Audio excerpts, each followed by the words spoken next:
रत्नागिरी जिल्ह्यामधील दापोली तालुक्यामध्ये असलेल्या डॉक्टर बाळासाहेब सावंत कोकण कृषी विद्यापीठाच्या माध्यमातून कारळा ह्या नामशेष होत असलेल्या पिकाच्या एका प्रजातीचं संशोधन करण्यात यश आलेलं आहे। नवीन जात विकसित करण्यात त्यांना यश आल्याचं आता पाहायला मिळतंय।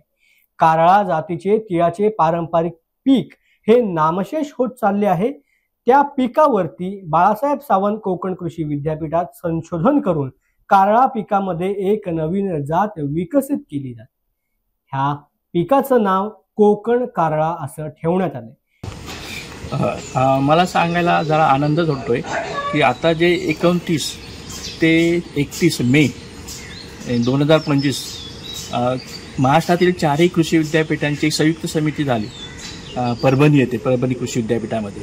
तर त्या ठिकाणी संयुक्त समितीमध्ये आपली कारळा हे जे पीक आहे कोकणातलं पारंपरिक पीक आहे, पूर्वी खूप याच्यावर संशोधन होणं बाकी होतं आणि ती जात जवळजवळ नामशेष होत चाललेलं पीक, तर ते डॉक्टर बाळासाहेब सावंत कोकण कृषी विद्यापीठाने त्याच्यामध्ये संशोधन करून कारळा पिकामध्ये एक नवीन जात यंदा विकसित केली। तिचं नाव आहे कोकण कारळा।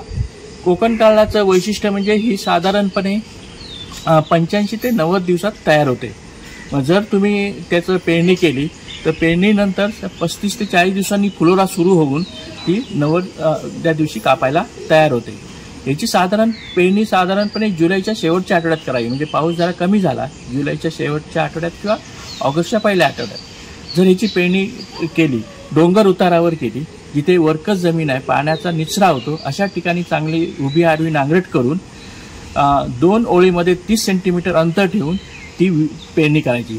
हे बियाणं लहान बारीक असल्यामुळे, छोटं असल्यामुळे तुम्हाला पेरताना त्रास होण्याची शक्यता असते, म्हणजे एकाच ठिकाणी पेरलं जाईल म्हणून त्याच्यामध्ये थोडंसं वाळू मिक्स करायची दुप्पट प्रमाणात आणि वाळू मिश्रित हे बियाणं करून ते विरळ पेरणी करावी एका लाईनमध्ये।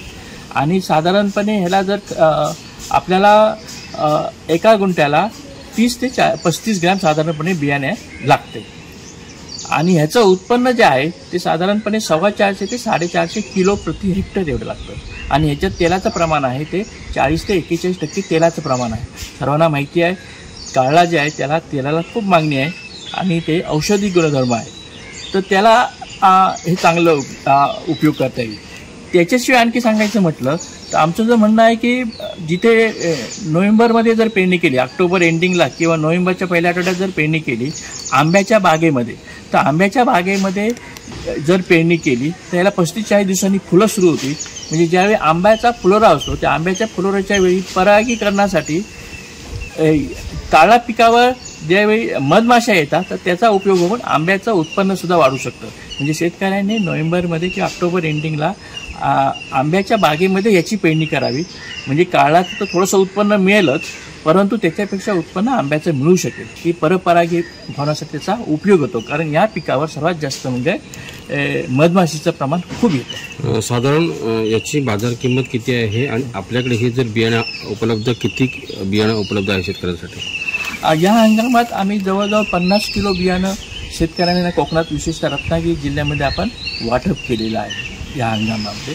आता सध्या आमच्याकडे उपलब्ध नाही आहे, पण आता आम्हाला माहिती आहे याची मागणी वाढणार आहे, त्या प्रपोर्शनेट आम्ही बियाणं आता दरवर्षी तयार करणार आहोत। याचं वैशिष्ट्य म्हणजे तुम्ही केव्हाही पेरा, जर पाण्याची सोय असेल केव्हाही पेरलं तरी हे पीक तुम्हाला उत्पन्न मिळून जातं।